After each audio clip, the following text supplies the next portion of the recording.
Барлықтарыңызға сәлем. Бүгін сіздермен бірге ПП твистер дайындайтын боламыз. Врап деп те айтсақ болады. Ең алдымен тауықты маринадтап аламыз.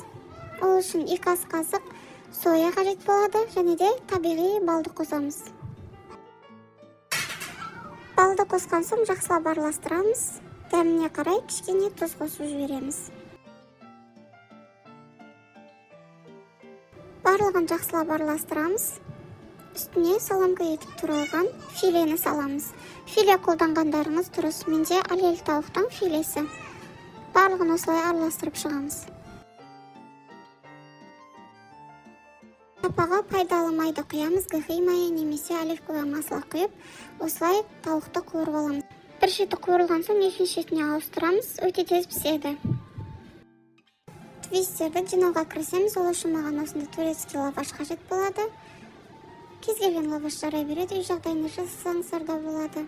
Одан кейін осылай кальцо қойып немесе домалақ пішінді затты қойып, шетін кесіп аламыз.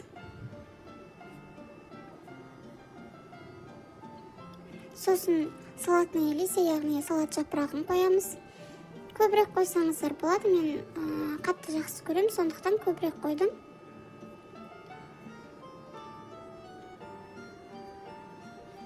Сосын дайын болған тауық етін теріп шығамыз.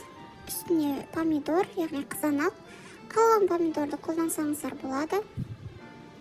Одан кейін имир сыры, плавленый сыр қолдансаңыздар да болады. Сосын үй жағдайында дайындалған майонез қостым.